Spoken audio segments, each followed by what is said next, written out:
Waalaikumsalam warahmatullahi wabarakatuh. Bismillahirrahmanirrahim. Wassalatu wassalamu ala Rasulillah wa ala alihi wa sahbihi wa man. Amma ba'du, faqad qala Allah ta'ala fil Qur'anil Karim. A'udzu billahi minasy syaithanir rajim. Bismillahirrahmanirrahim. Ya ayyuhal ladzina amanu minkum walladzina utul ilma darajat. Bismillahirrahmanirrahim. Sadri amin.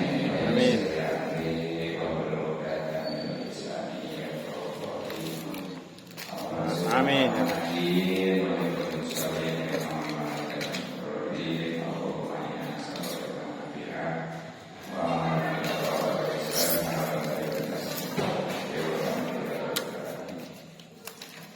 Yang terhormat Ketua DKM Masjid Jamiah Al-Aqsa II,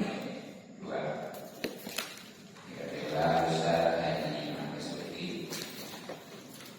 Yang terhormat Ustaz Nanang Zainal Abidin. Yang terhormat Ustaz Haji Toyo. Dan yang mudah-mudahan semuanya diberikan umur dan keadaan itu sehingga bisa istiqomah memilih dari Allah Subhanahu wa taala. Amin ya Rabbal Pada hadirin yang bersalim, khusus suatu hidup yang siap tutup. Mudah-mudahan kita semua selalu dimuliakan dan diberikan taufik kepada Allah Subhanahu wa taala. Amin. Mudah-mudahan kita dirahmati dan diberikan kesabaran dari Allah Subhanahu wa taala, dan diberikan pahala besar dan nantinya diberikan kemuliaan. Kita alhamdulillah kita bisa kembali kumpul dan bersilaturahmi, mudah-mudahan bisa dimudahkan dan barokahkan.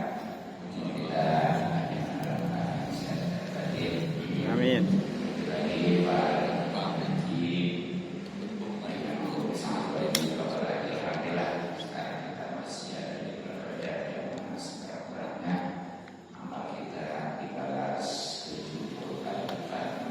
Amin ya Allah ya Rabbal Kali, tapi jangan menggunakan ini sebagai ruang untuk harus dimanfaatkan. Hadirin rahimahullah, baiklah, mari kita kembali kaji kita pertama, kajian hadis, referensi kita berbau hadis atau matan dari Al-Quran. Kalau misalnya rahimahullah ta'ala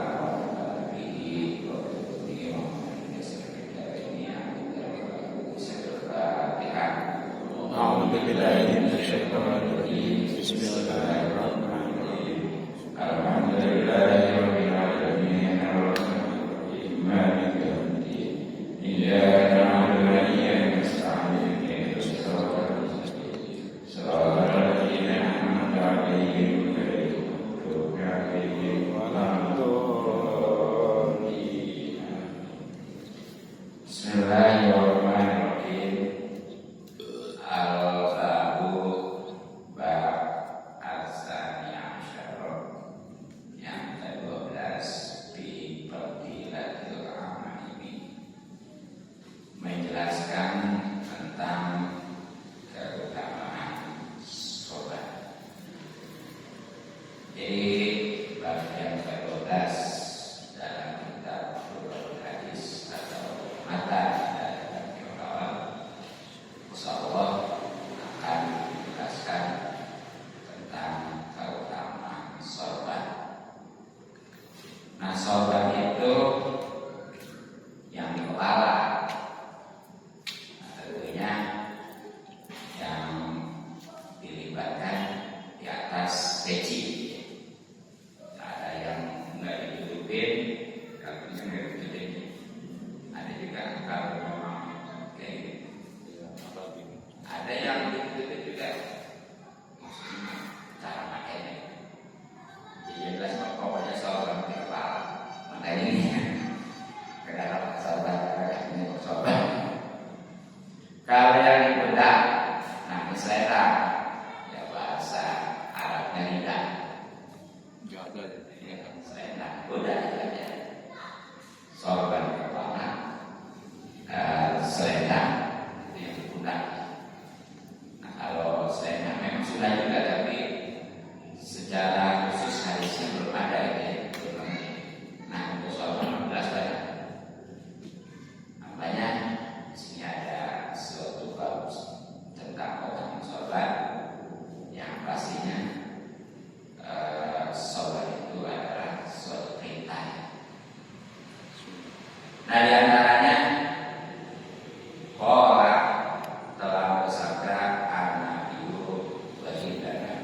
sallallahu alaihi wasallam. Al-amaimu sorban itu di jalur Arabi ialah mahkota bahasa. Fa'ila wadahu, maka ketika mereka meletakkan al-amaima sorban wadahu, maka mereka sudah mendapatkan bisa kemuliaannya. Jadi yang namanya sorban itu adalah simbol atau mahkota bagi orang Arab. Makanya orang Arab misalnya jangankan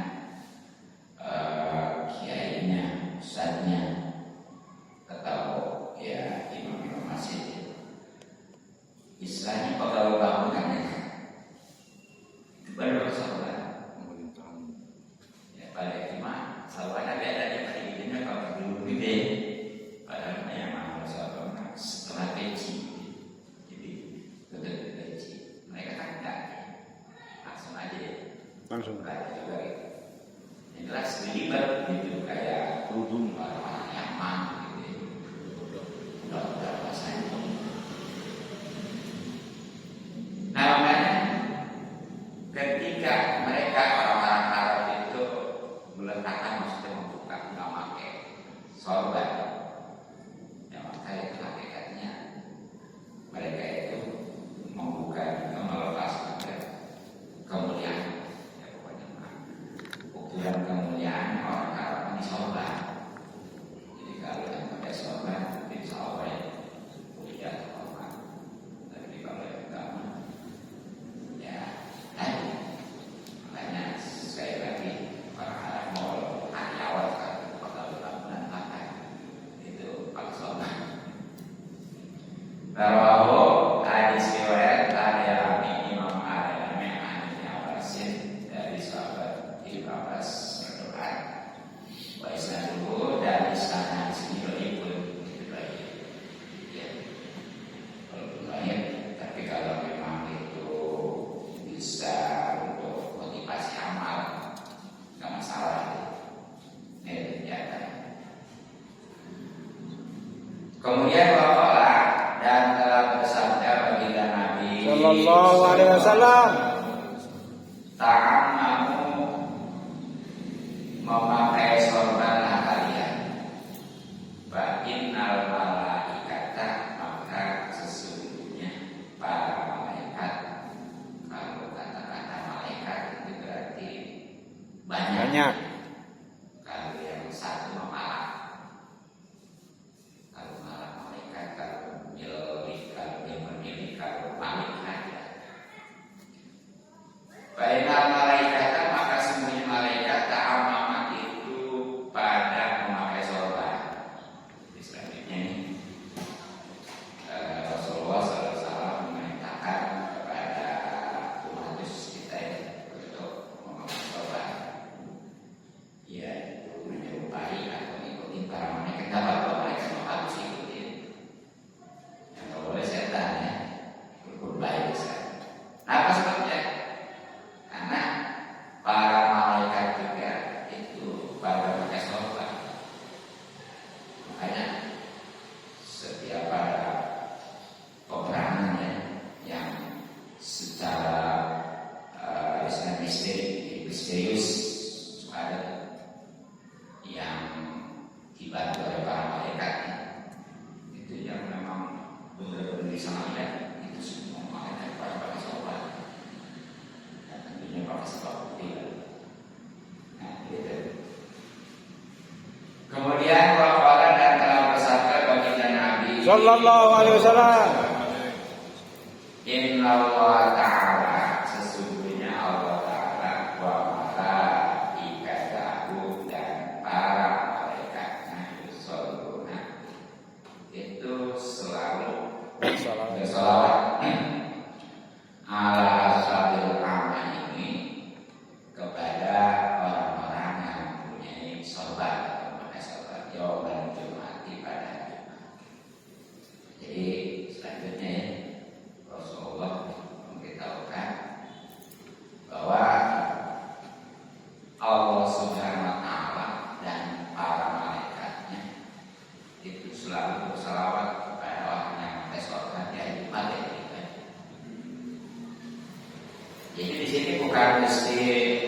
Ustaz aja kayak ini, kapan mereka orang Arab, udah mana aja yang sholat.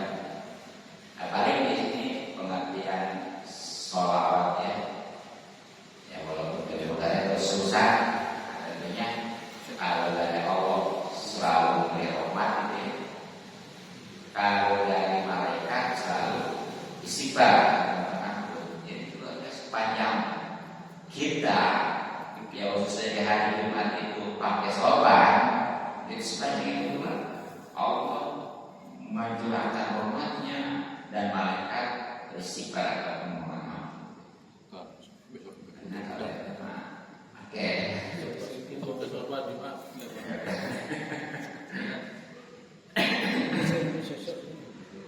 Lagi uring-uring. Kemudian apalah dan telah bersabda baginda Nabi Sallallahu alaihi wasallam. Paruma baina perbedaan antara kami wa baina musyrikin dan antara orang musyrik. Alamanmu itu ya sobat berkola dan peci. Perbedaan antara kita dan umat Islam. Itu tadi siapa dia punya umat Islam dan antara orang musyrik, orang kafir itu sorban dan peci. Maksudnya gimana? Kalau memang dia pakai sorban dan peci, nah itu berarti kan Islam. Sekarang juga itu ya. Nah tapi kalau pakai Peci doang. peci doangan Belum tentu. itu kayak pastor, benar nggak? Oh, ya, terima kasih. Supaya kita beda habisnya dong. Bagus sih pakai peci, ya. Makasih, sobat. Karena itulah perbedaan. Kalau memang kalau pakai peci, nah itu bedanya dengan pastor.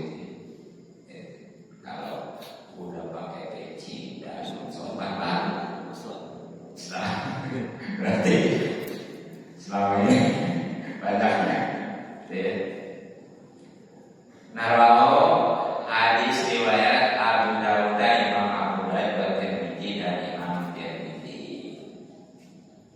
Hadis riwayat Imam Abu Dawud dan Imam Tirmidzi. Kemudian waqala dan telah bersabda baginda Nabi Sallallahu alaihi wasallam. sholat kalau misalnya sholat itu ini kan sholat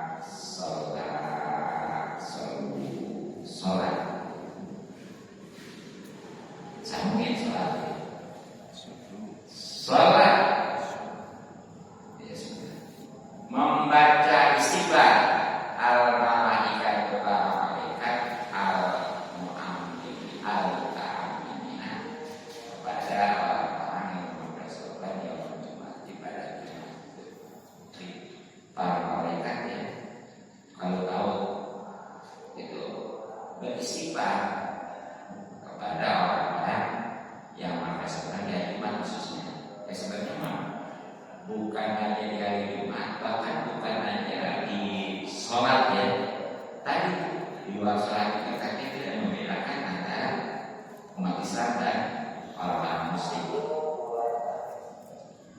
Nah kemudian maqala dan telah bersabda baginda Nabi Sallallahu alaihi wasallam. Rakaatani dua rakaat sholat bi'amamatin dengan memakai sorban khairun itu lebih baik misalnya daripada 7 rakaat bi'amamatin tanpa memakai sorban. Itu orang yang sholat 2 rakaat tapi pakai sorban, nah itu masih lebih baik daripada orang yang sholat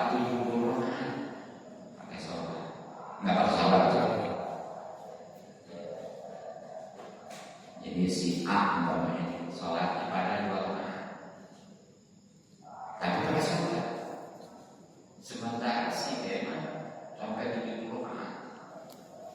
Tapi nggak pakai sholat. Bagus bacaannya. Nah itu ya secara ininya Quran itu yang beda sholat di sini ya. Nah itu ternyata masih bagusan sifat ya, walaupun sholatnya 2 rakaat ya, tapi pakai sholat. Ini buat sholat sama gitu ya, dari baca nama. Cuma akan ini dari sholat aja.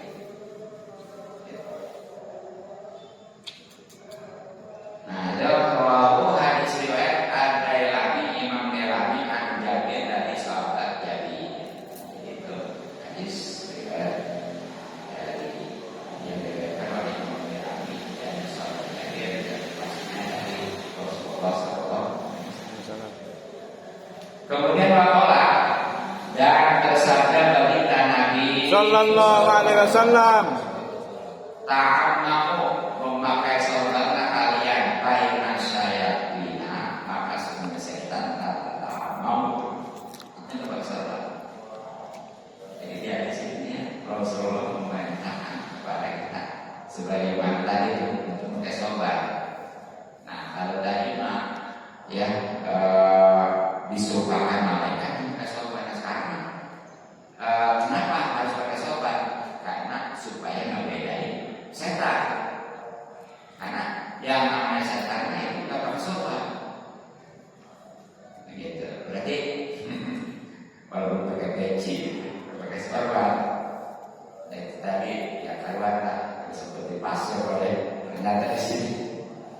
Bajunya batik lagi nih.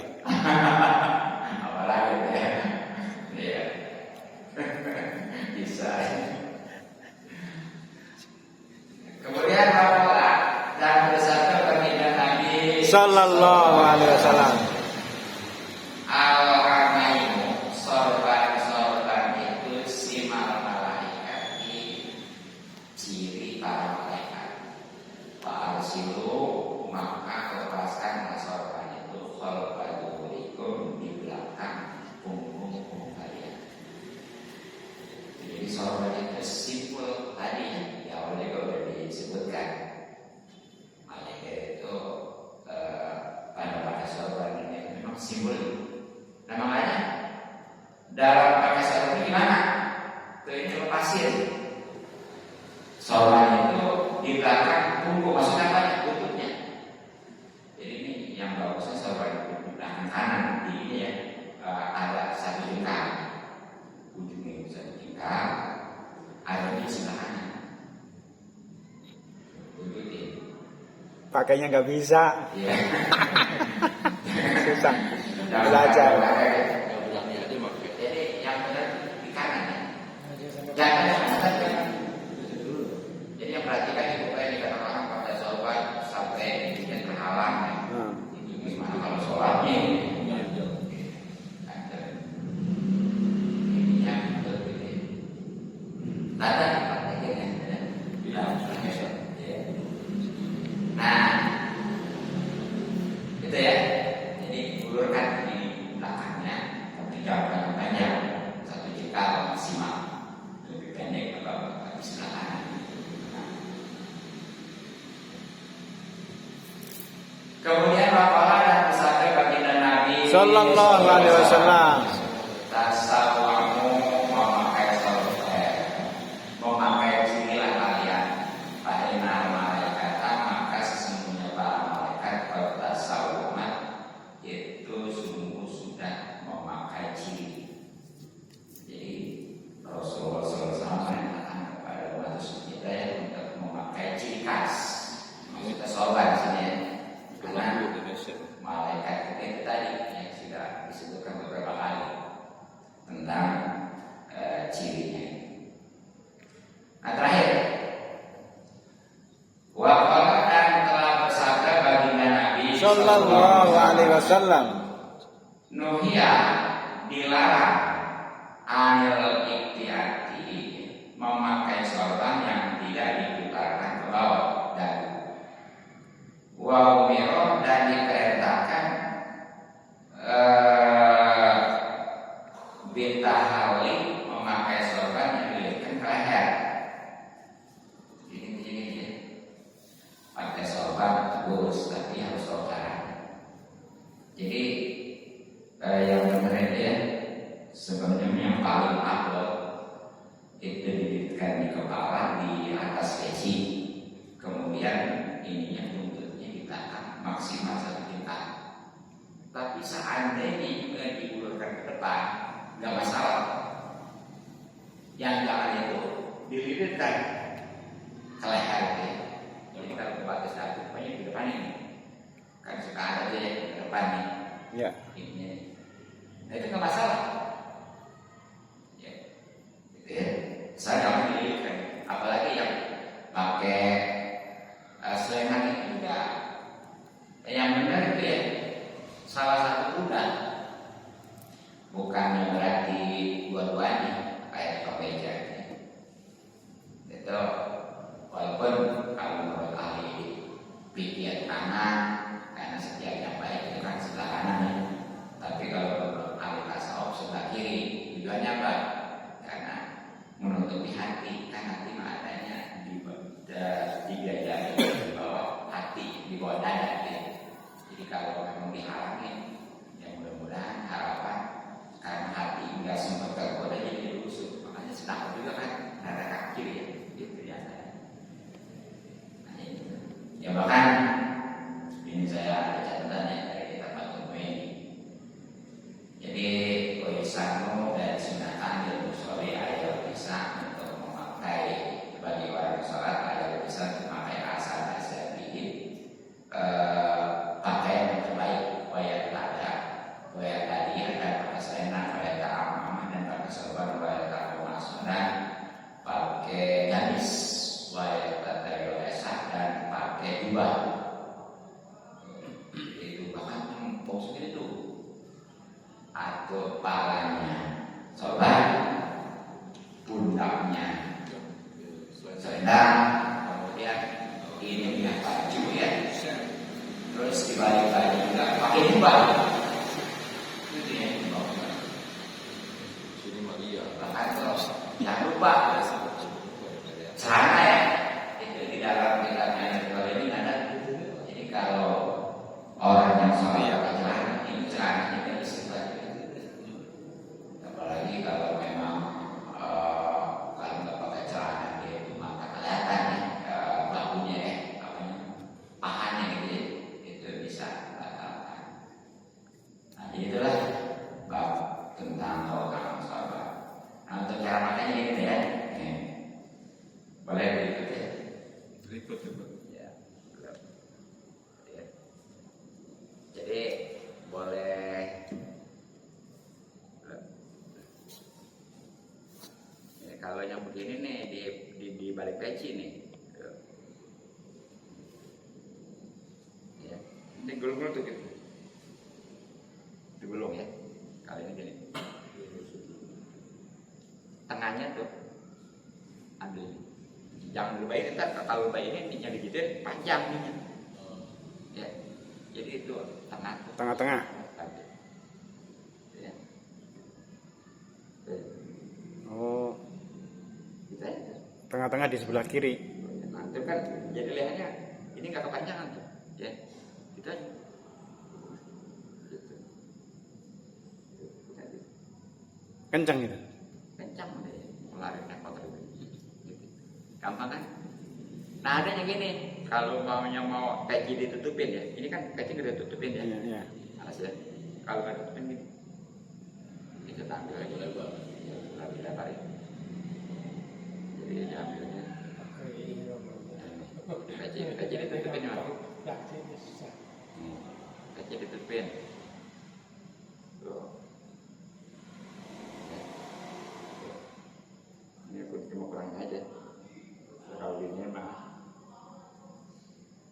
kalau ya ini mah kurangin aja. Caranya gitu aja tuh, sama aja. Gitu. Cuma ditambahkan ininya. Ya ini mah contoh aja gitu. Kalau ini cuma kurang rapi gitu ini yang tergulung tadi. Jadi kita jadi ada yang langsung tadi nggak ditutupin pecinya ya, kali ini tutupin begitu aja. Kalau pakai peci tutupin. Iya, Kalau pakai peci nggak usah. Kalau peci. Itu aja. Jadi kalau nggak pakai peci berarti ditutupin ya. Kalau pakai peci ya udah gitu aja dulu. Tengah-tengah. Jadi ingat ininya ambil ini jangan panas sekali ini.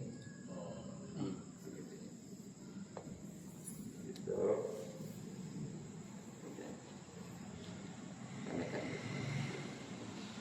Gampang, boleh ntar besok juga dapat. Kayak udah malu saya. Sulit deh. Padahal depan uceh semua nih depan. Harusnya Ya gitu ya. Ya. Setelah harusnya ketua DKM nya pakai gitu duluan. udah cukup untuk kajian hadisnya. Mau mesin pakai gitu, subuh langsung naik ya. Selanjutnya kajian bikin versi kita Fathul Bari yang punya dan bawa buka. Saya beri olah kamu sendiri. Ya.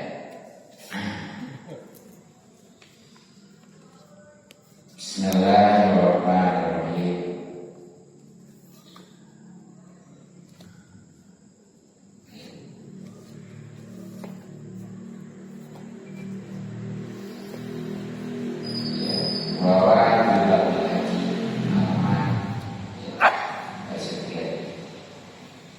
Wajibatul haji dan wajib-wajibnya haji berolahraga selain rukun-rukun salah satu syarat itu ada 3 hal.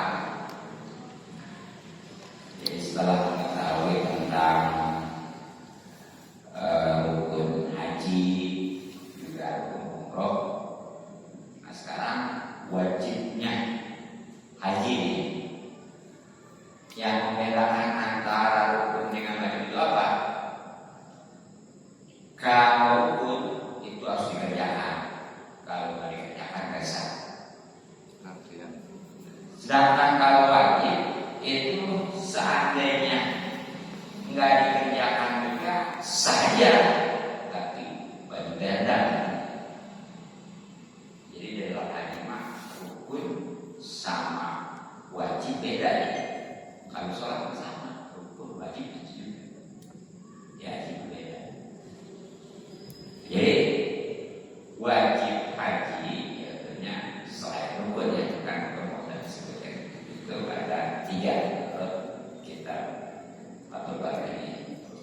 Nama di antaranya ahaduha, salah satunya al-ihramu yaitu ihram minal miqati daripada miqat as-shadiqi yang tentunya mencakup bizamani baik miqat zamani wal makani maupun miqat makan. Jadi yang pertama nih wajib haji itu adalah ihram. Ini maksudnya mah kan budaya orangnya termasuk rukun ya. Jadi ini mah mulai start ihramnya kan baru yang namanya ihram dengan niat itu dilakukannya itu kan wajib. Itu mah rukun ya, rukun. Nah kalau ini mah wajib itu start mikotnya. Nah di situ tentunya nanti ini mikotnya gitu ya. Nah ini mikot nanti ada Islam mikot zamani, ada mikot makani. Mikot zamani itu apa? Yang berkaitan dengan waktu. Sedangkan kalau mikot makani yang hubungannya dengan tempat. Jadi kudu pas, baik waktunya maupun tempatnya tuh ya untuk ihram itu. Ya khususnya niat ihram. Nah memang kalau mikot zamani untuk haji itu kapan? Pada zamani maka mikot zamani binisbati dengan hubungan idul haji bagi haji Syawal itu bulan Syawal, 2 Dzulqa'dah dan bulan Dzulqa'dah, wa asrul dan 10 malam min Dzulhijjah dari bulan Dzulhijjah. Jadi kalau untuk setar haji ini setar ya. Kalau setar itu waktunya yang terkait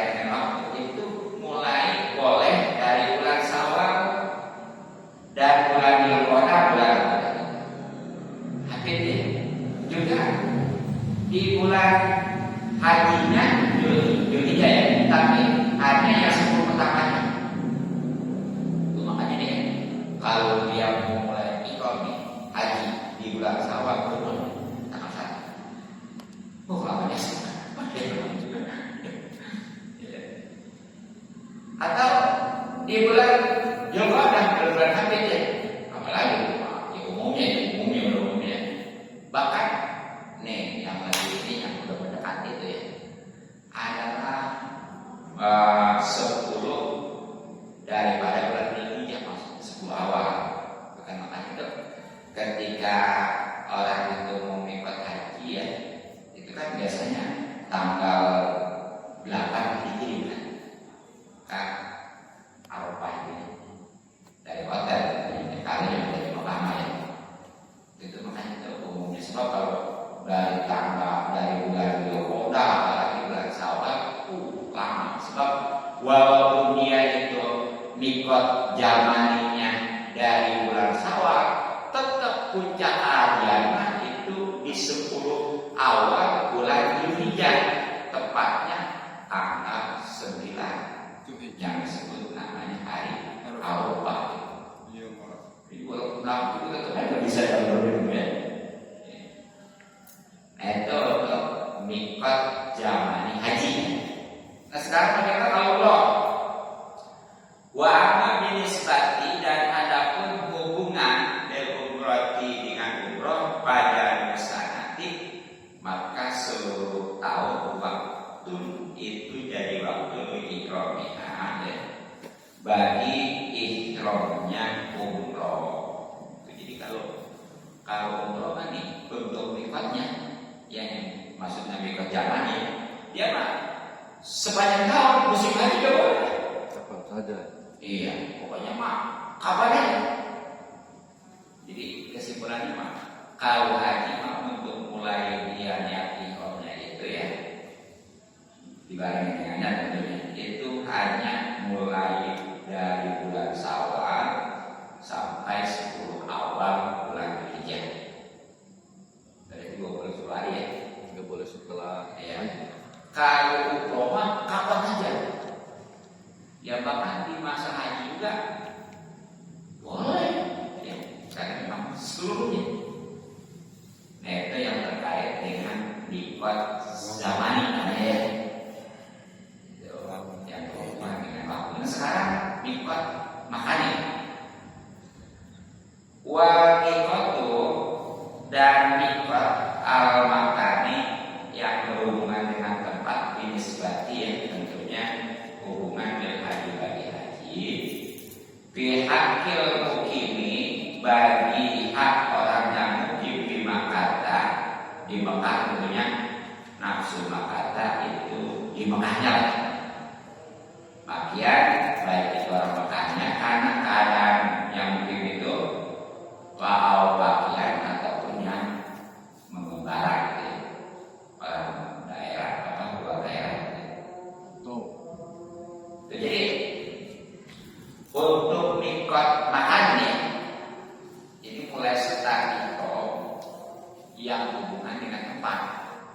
Kalau tadi dengan waktu ya, ini dengan tempat yang namanya mikot makan. Nah ini kalau bagi haji ya tentunya bagi orang yang juga mungkin di Mekah. Nah baik itu mah orang Mekahnya sendiri apalagi ya. Ya bahkan walaupun itu pendatang yang mungkin dia udah mungkin di Mekah. Nah itu mulai start dia mikotnya adalah di Mekah. Kalau haji mah di Mekah. Ya khususnya kan dia sudah hotelnya ya. Ya nanti tadi itu yang mau diberangkatkan ke Arafah situ udah pakai dia start mulai niat untuk ikhram haji. Kalau memang orangnya itu ada di Mekah gitu ya. Walaupun baik itu orang Mekah aslinya maupun orang luar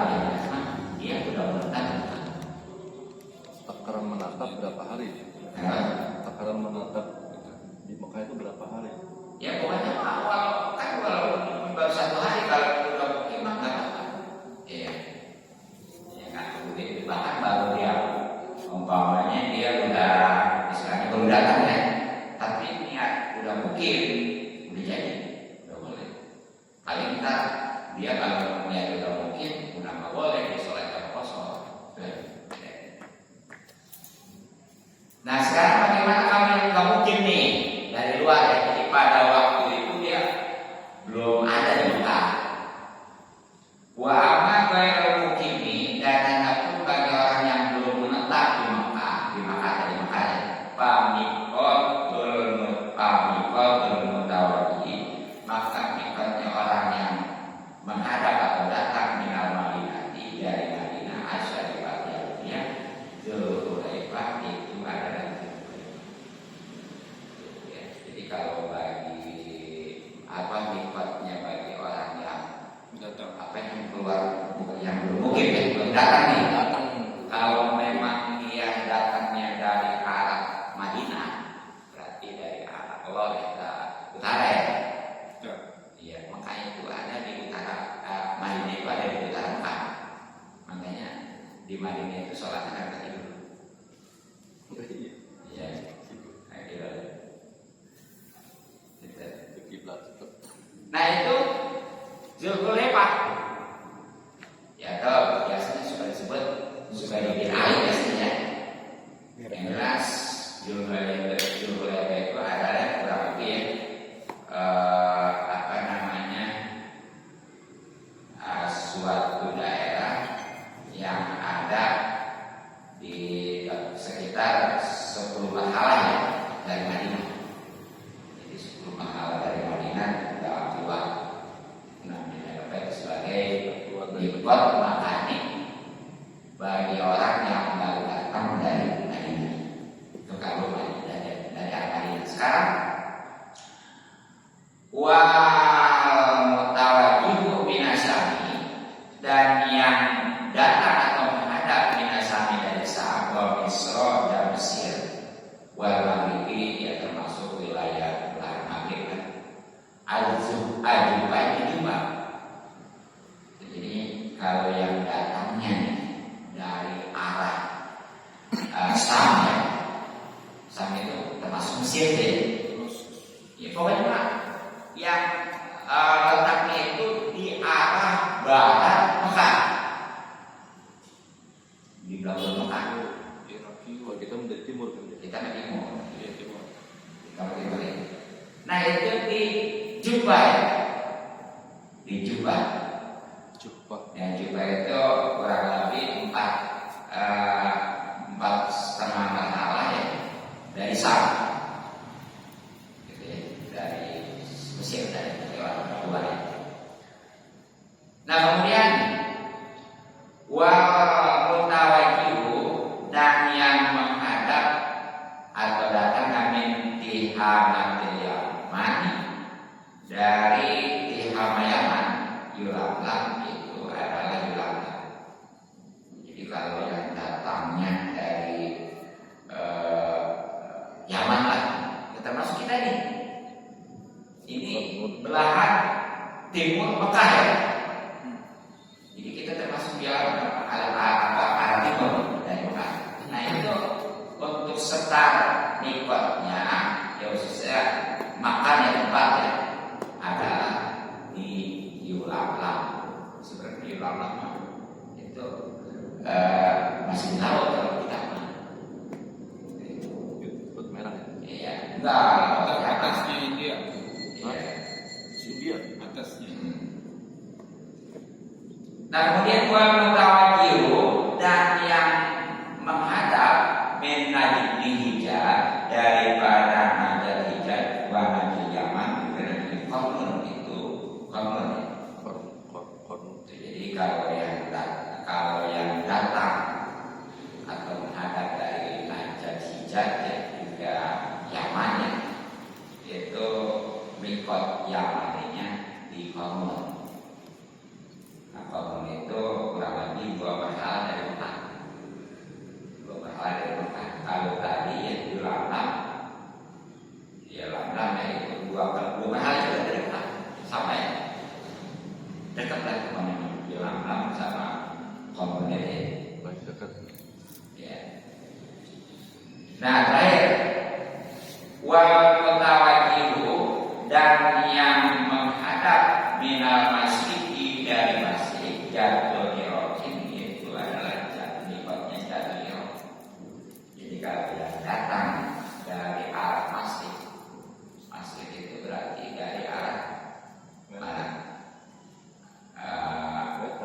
wetan ya, timur ya, itu maksud kita juga ya sebenarnya. Nah itu di makaninya 3 detik, ini juga sama, kurang lebih 2 berhala dari Mekah. Gitu. Nah itulah mikot makani ya, artinya mulai sertanya iko yang dibarengin niat baik itu pelaksanaan haji maupun umroh yang tentunya yang berhubungan dengan tempat ya. Sama ya kalau itu. Ya.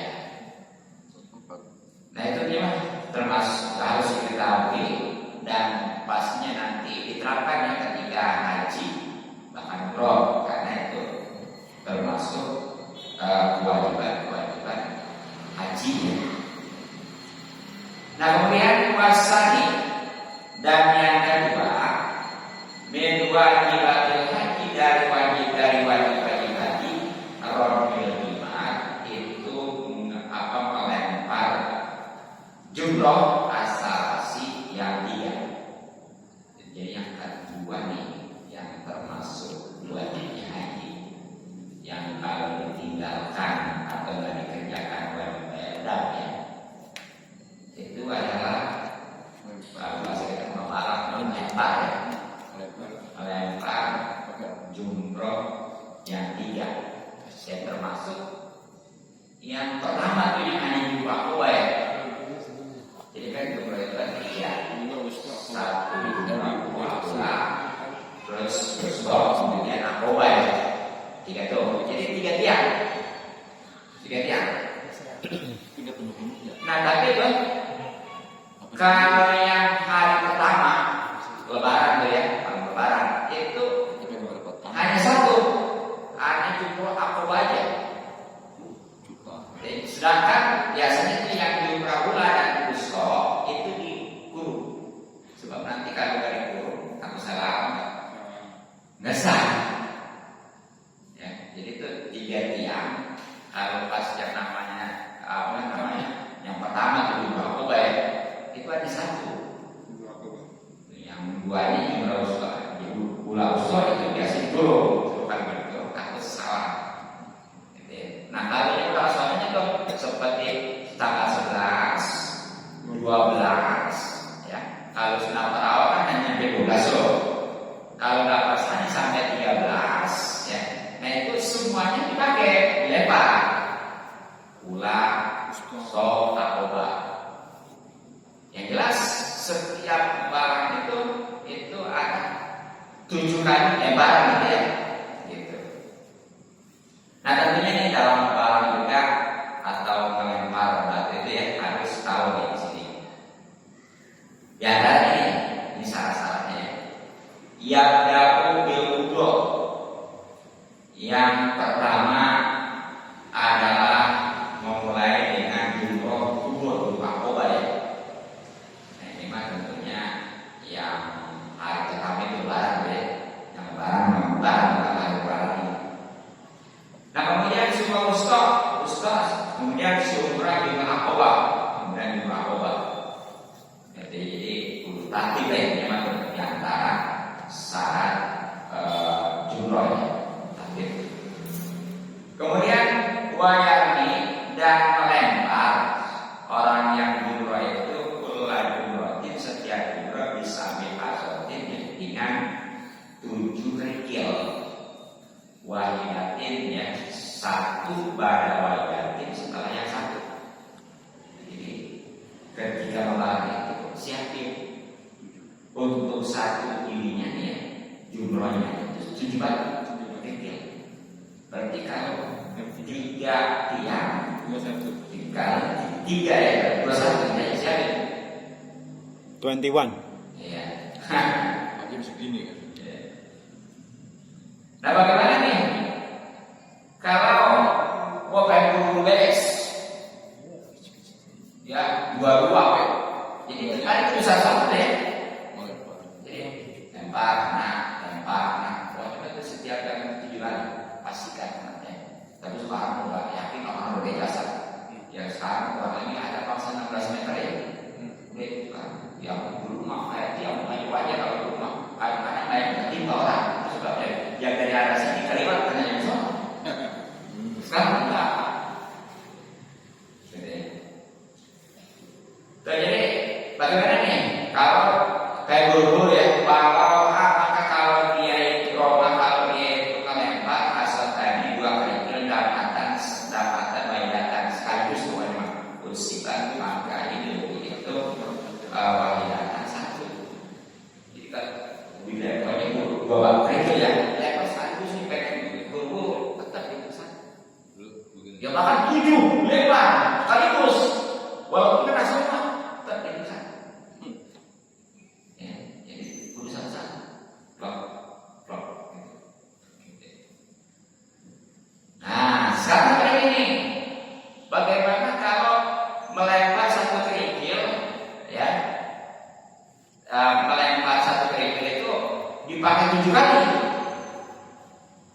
Wa roma, kalau ia melempar hasotan dengan kerikil wahidan satu sabab itu juga kapal, boleh.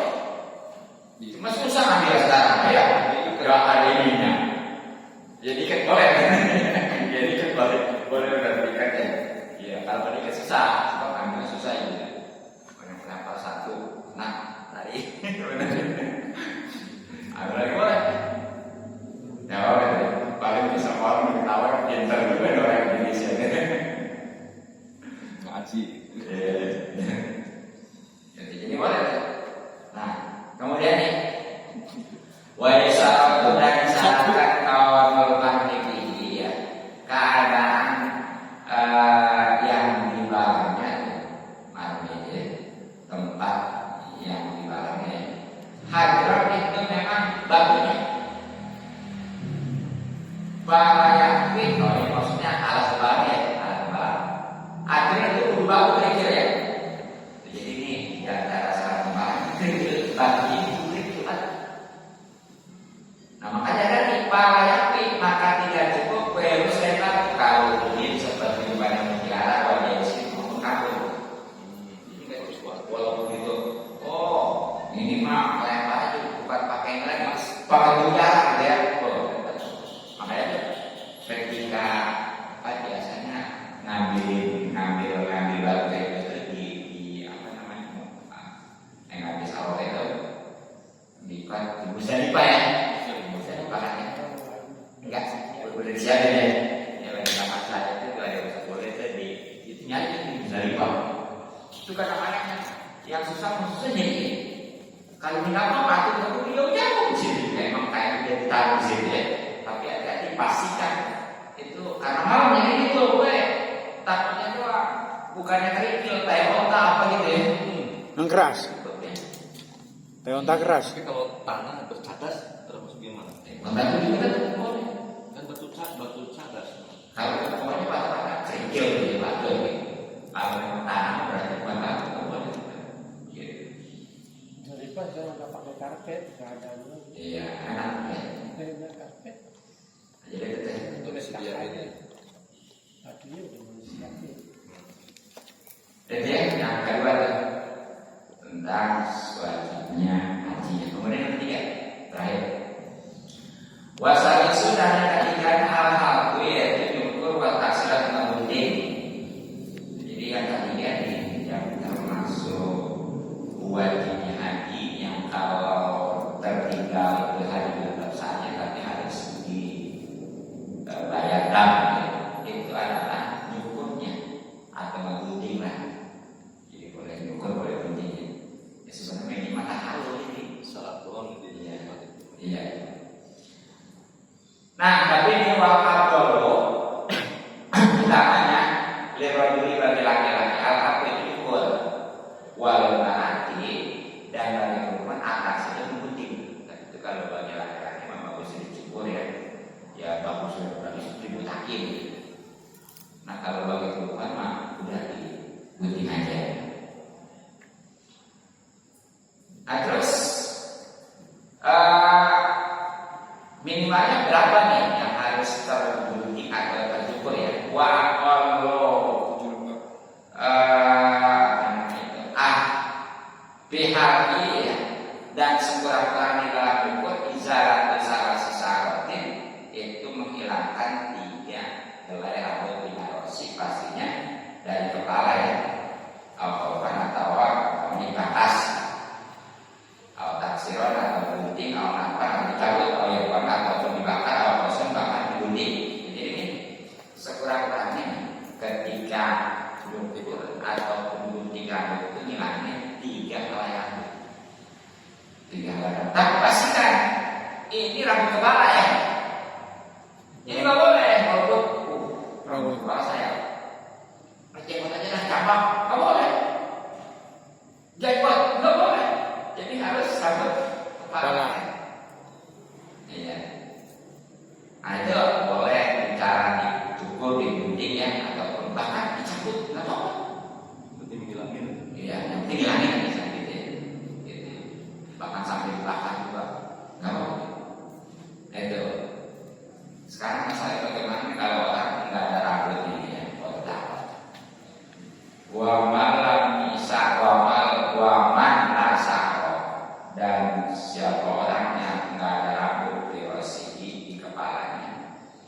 diusahakan, maka tetap disunahkanlah bagi Imrul Musa yang untuk menjalankan pisau alaihi di kepalanya. Jadi kalau seandainya bertahalul Ngasah itu.